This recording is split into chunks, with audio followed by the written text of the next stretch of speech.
देखिए, कहानी तो जब लोग फिल्म देखेंगे तो पता चलेगी।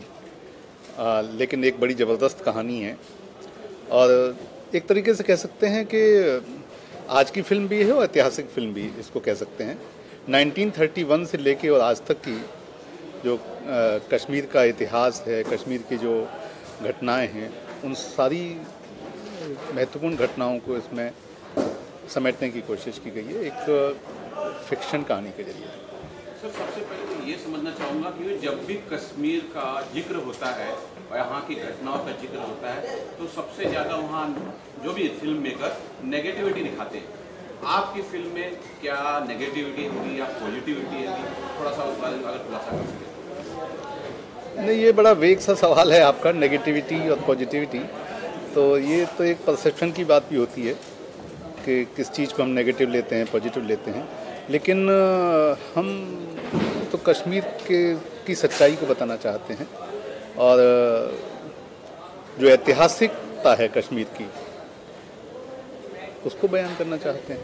नेगेटिव और पॉजिटिव से हमें कोई, हमारा जो हुआ है वो बताने की कोशिश कर रहे हैं। जो हुआ है कश्मीर में वो बताने की कोशिश है। तो आज के बारे में जानना चाहिए कि आज किस तरह का मतलब फिल्माया जाएगा, कौन कौन से एक्टर आए हैं, क्या कुछ सीन यहाँ फिल्माया जा रहा है, थोड़ा सा उस बारे में बता सकते हैं। फिल्म का ही एक बड़ा महत्वपूर्ण सीन है। वेटरन एक्टर अजय साहब आज शूट कर रहे हैं हमारे साथ और प्रणीत भट्ट जी भी कर रहे हैं और भी काफ़ी लोग हैं जो आज इस सीन को शूट कर रहे हैं और ये फिल्म का बहुत ही इम्पोर्टेंट एक सीन है जिसको हम शूट कर रहे हैं। सर, आपसे जानना चाहेंगे इस फिल्म में आपका किरदार क्या होगा और आज जो यहाँ सीन फिल्माने वाला है क्या सीन होगा, कुछ अगर हमारे बताइए। मेरा जो किरदार है वो गाजी यूसुफ शाह का है, जो हिजबुल मुजाहिदीन का चीफ है और ISI के साथ उसका संगठन है, जिसकी बदौलत वो कश्मीर में तबाही, गैरतगरी, बदअमनी फैलाने का प्लान बना रहा है। तो आज जो हम सीन पिक्चराइज कर रहे हैं वो फिल्म का पहला सीन है, जहां हम प्लानिंग कर रहे हैं और ये जो सेट है आज का, ये इस्लामाबाद का है। वहां पे प्लानिंग हो रही है कि हमें क्या करना है, ये सीन है। सर, आपसे जानना चाहेंगे आपके किरदार के बारे में।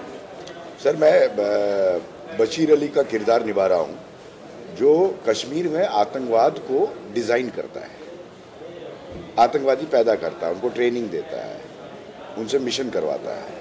मेरे जो बॉस है वो रजा साहब प्ले कर रहे हैं, जो हिजबुल के हेड है, जिनकी कमांड सुनने के लिए मैं यहाँ पर आया हूँ कि आगे क्या करना है। और जैसा कि अतुल जी ने आपको बताया है, इन्होंने बहुत रिसर्च की है और 1931 से लेकर आज तक जो कुछ भी कश्मीर में हुआ है वो किसी न किसी तरीके से सच को बयां करने की कोशिश की है अतुल जी। देखिए, मैं एक बात, पहला शेड्यूल हमारा कश्मीर में हुआ जिसमें प्रणीत साहब भी थे। हाँ। और उनका बड़ा जबरदस्त उसमें, मतलब आप समझिए कि सिंथन टॉप पे किया, शायद सिंथन टॉप पे, ग्लेशियर पे शूट किया। आप इस फिल्म में कश्मीर की खूबसूरती भी देखेंगे। कश्मीर के जो वो जगहें हैं जहाँ पर टूरिस्ट भी नहीं पहुँच पाते हैं, वो जो हाइट्स है जहाँ पे बकरवाल रहते हैं, वहाँ तक हम लोगों ने शूट किया, वहाँ हमने शूटिंग किया और कोकरनाग में किया। कोकरनाग में नीचे रात को जब किया था तो कोकरनाग में किया। रात को कोकरनाग में किया।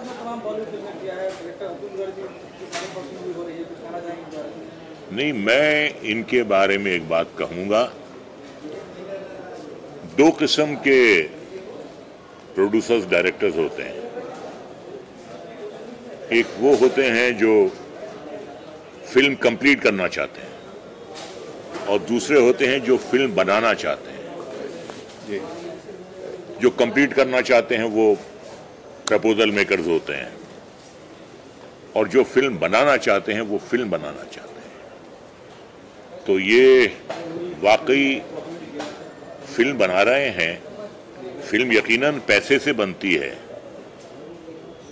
पैसे के बिना फिल्म नहीं बनती है, लेकिन इनका जो पैशन है, इनकी एक डिवाइन मैडनेस है इस फिल्म को बनाने के लिए, जो मैंने बहुत कम लोगों में देखी है।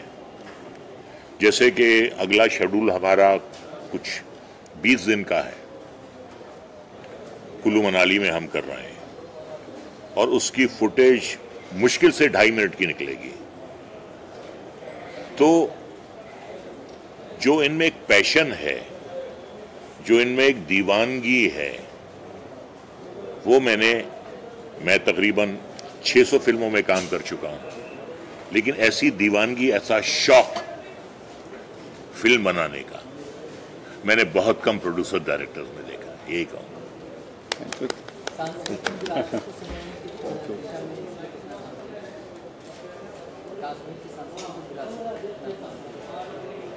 क्या कह रहे हैं?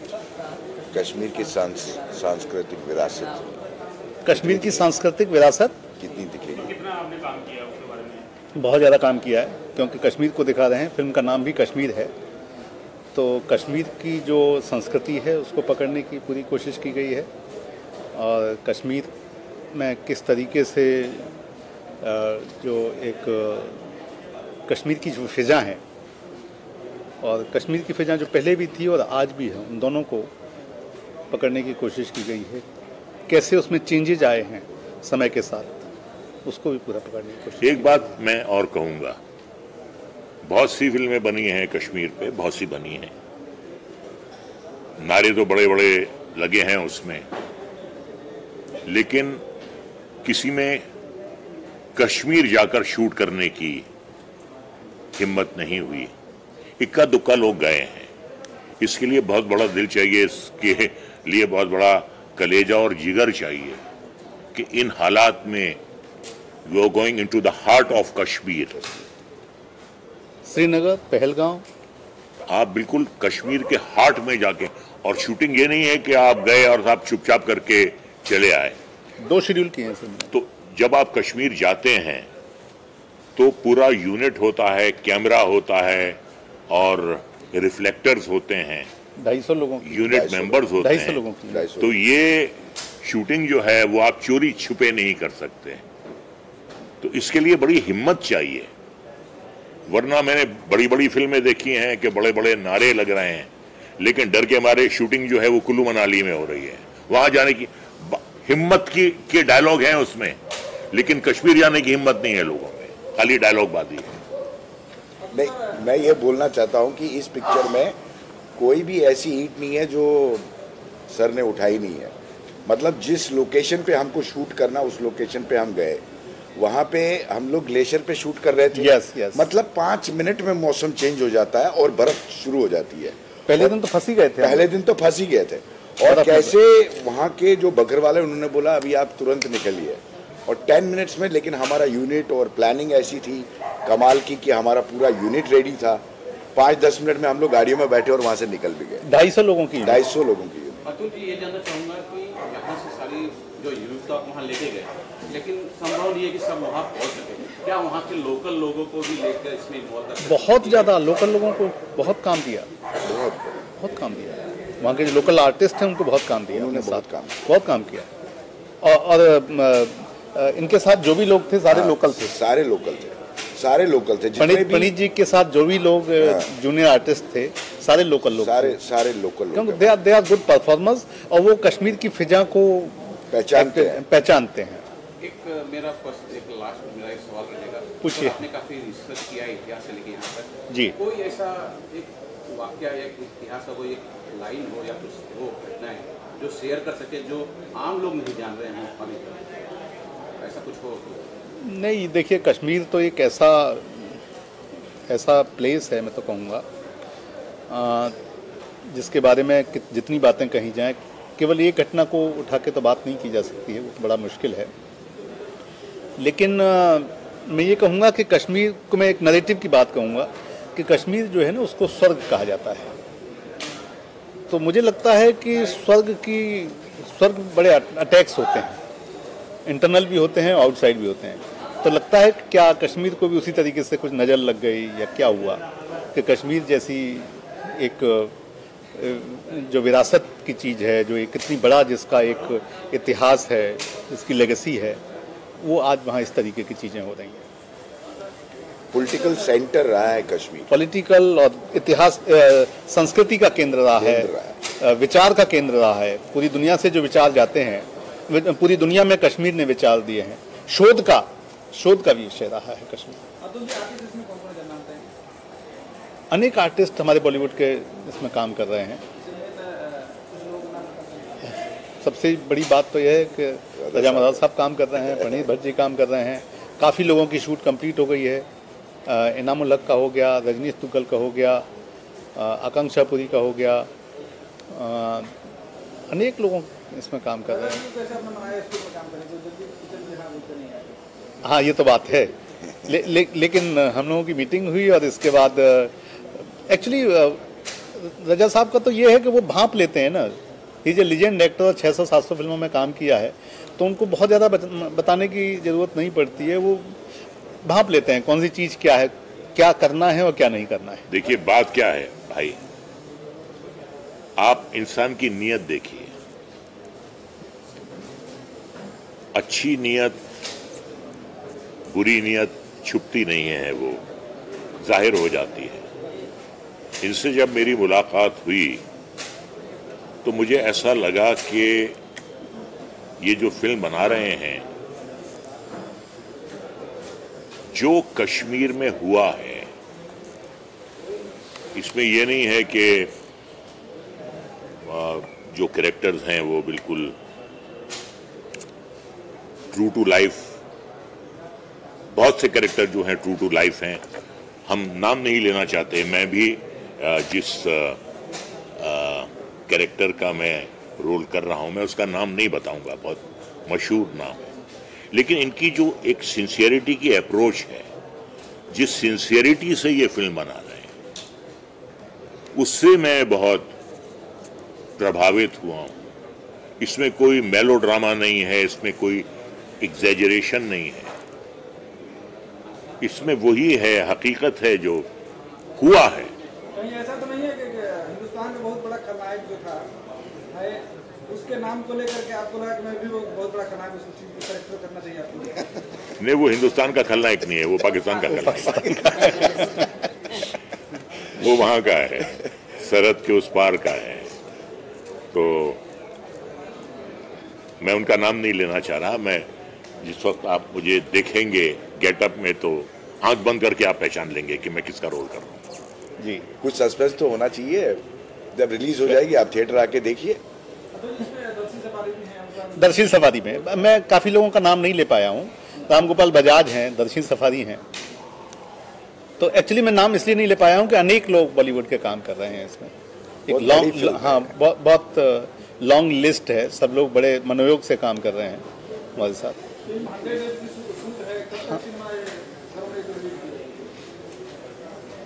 कोशिश कर रहे हैं 15 अगस्त तक रिलीज करें इसको। मेरा सवाल सर आपसे है, बॉलीवुड में बहुत सारे एक्टर आए हैं, आपकी दमदार आवाज़ है, शानदार आवाज़ है, आवाज़ से नहीं है आप। लोग जो नए कलाकार आ रहे हैं वो अपनी बॉडी पे काम कर रहे हैं, एक्टिंग पे कम और अपनी आवाज़ पे कम काम कर रहे हैं। आप जो भी कह रहे हैं, मैं आपकी बात से 100% सहमत हूं। विडम्बना इस बात की है कि ज्यादा जोर जो है वो मसल्स पे है, सिक्स पैक पे है, और पूरा जो उनका मकसद है वो अपने जिस्म को संवारना है। जिस्म के साथ साथ, जिस्म संवारने के साथ साथ कुछ अपनी कला को भी संवारिए, कुछ अपनी स्पीच को भी संवारिए। क्योंकि अगर सिर्फ बॉडी बिल्डर्स ही सुपर स्टार होते तो हर मिस्टर यूनिवर्स या हर मिस्टर वर्ल्ड जो है वो सुपरस्टार होता। तो ये कला है। अच्छी बात है आप अपनी सेहत का ख्याल रखते हैं, दैट इज वेरी गुड। लेकिन सिर्फ बॉडी बिल्डिंग जो है वो एक्टिंग नहीं है। अच्छा जिस्म होना चाहिए, अच्छी सेहत होनी चाहिए। लेकिन कला क्या है, कला की गहराई क्या है, कला की बारीकियां क्या हैं, आवाज का उतार चढ़ाव क्या है। देखिए, कुछ ऐसे एक्टर्स हैं जो आपके दिलो दिमाग में आंखों से उतरते हैं, और कुछ ऐसे एक्टर हैं जो आपके दिलो दिमाग में कानों के जरिए उतरते हैं, आपकी आवाज के जरिए, आपकी मुकालमों की अदायगी के जरिए, आपके उतार चढ़ाव के जरिए। तो उस पे भी अगर ज्यादा ध्यान दें तो बेहतर होगा।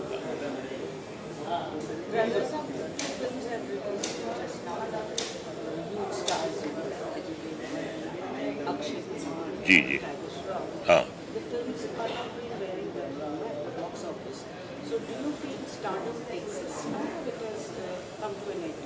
नहीं, देखिए, ऐसा है, अल्टीमेटली तो फिल्म चलती है। कोई दुनिया का एक्टर ये दावा नहीं कर सकता कि मैं फिल्म चलाता हूं, ऐसा नहीं है। फिल्म जो है टोटलिटी है, आपकी मेकिंग है, पब्लिक को कहां तक आप बांध कर रखते हैं उस पे मुनासिर होता है। अब हो सकता है कि फिल्म्स ये बाद में पिकअप कर जाएं, यू नेवर नो। ये भी T20 की तरह होती हैं कि फर्स्ट डे कुछ है, सेकंड डे कुछ हैं। कुछ चीज़ें जो हैं स्लो स्टार्ट लेती हैं, उसके बाद पिकअप करती हैं। कुछ चीज़ें बहुत अच्छा इनिशियल लेती हैं लेकिन बैठ जाती हैं। I think let's wait and watch. ये मैं ज़रूर कहूँगा कि जो इनिशियल रिपोर्ट्स आई हैं वो एक्सपेक्टेशन से कम है, but let's wait and watch. No, I have not seen, but I'm reading all the reviews and I'm observing the collections also. So I do hope। देखिए, एक फिल्म चलती है, पूरी इंडस्ट्री का फायदा होता है, और मैं दुआ करता हूँ कि ये फिल्में चलें, बहुत मेहनत से बनी हैं। जैसे ये अजय देवगन की फिल्म है, ये एक बहुत ही बड़े लेजेंड की लाइफ पे बनाई गई है। अब ये हो सकता है कि हम हिंदुस्तानियों की जो तवज्जो है वो पूरी की पूरी जो है क्रिकेट पे है, फुटबॉल और हॉकी पे कम है।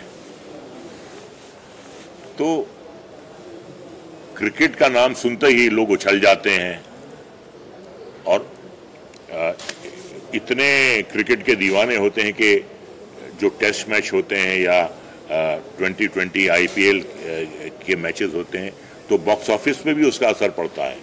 लोग वो प्रिफर करते हैं जब तक ये चलते हैं। IPL का असर टेलीविजन की इंडस्ट्री को हिट करता है, जितने भी सीरियल्स हैं इन सब की तो मैं यही कह रहा हूं कि लेट्स वेट एंड वॉच। अब फुटबॉल पे उन्होंने बनाई है। फुटबॉल जो है वो बंगाल में बहुत ज्यादा खेली जाती है, गोवा में खेली जाती है। हिंदुस्तान के कुछ पॉकेट्स हैं जहां फुटबॉल बहुत शौक से खेली भी जाती है और देखी भी जाती है। तो अब वो पूरी की पूरी फिल्म जो है फुटबॉल पर है। तो मैं तो ये कहूँगा कि मैदान अगर मैदान मार ले तो बहुत अच्छा।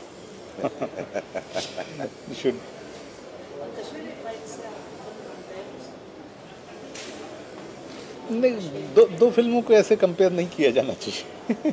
कोई भी दो फिल्मों को, कोई भी दो किताबों को।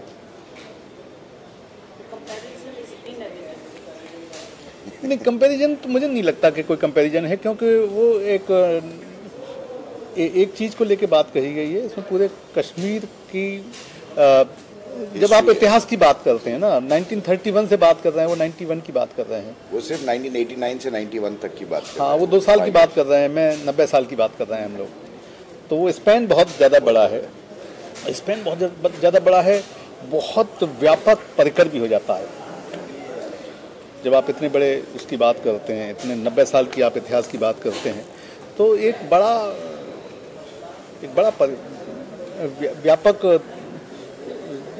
व्यापक सोच के साथ व्यापक परिकर उसका बहुत बड़ा है। Span of time is very very big. 100 years history 100 years history of Kashmir। Almost century. क्या पॉलिटिकल चेंजेस हुए वहाँ पर, कैसे ये सब पॉलिटिकल सेंटर और नॉलेज का हब क्यों बना रहा है, क्यों कश्मीर के पीछे इतना सब? मैं तो आप लोगों से उम्मीद कर रहा था कि आप मुझसे ये सवाल करेंगे कि 1931 ही क्यों चुना आपने। लेकिन आपका सवाल वहाँ से नहीं आया कि 1931 से पहले की तो कोई बात नहीं की, 1931 क्यों हमने चुना। 1931 ऐसा है कि कश्मीर ने एक करवट ली। कश्मीर हर 20-25 साल के बाद एक अलग तरीके से करवट लेता है। तो 1931 के बाद कश्मीर ने करवट ली, तमाम तरीके की हवाएं वहाँ चलने लगी और बहुत तेज हवाएं चलने लगी, तो उस समय से हमने उसको पकड़ा है।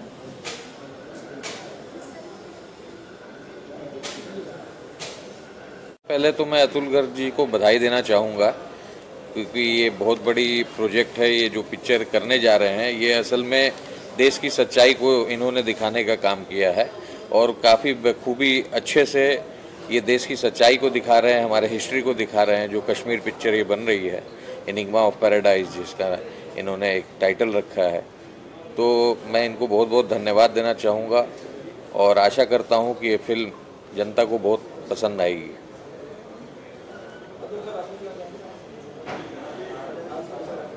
आज का तो राणा साहब आए, ये बहुत बड़ी बात है मेरे लिए, मेरा उत्साहवर्धन करने के लिए, पूरी टीम का उत्साहवर्धन करने के लिए, और हर तरीके से ये बहुत बड़ी बात होती है। फिल्म जैसे प्रोजेक्ट में बहुत तरीके की परेशानियां आप लोग जानते हैं, इस तरीके के प्रोजेक्ट को करने में आती हैं, और मित्रों का, सहयोगियों का उसमें सहयोग मिलता है, उनका उत्साहवर्धन होता है। ये एक फिल्म मेकर के लिए बहुत बड़ी बात होती है।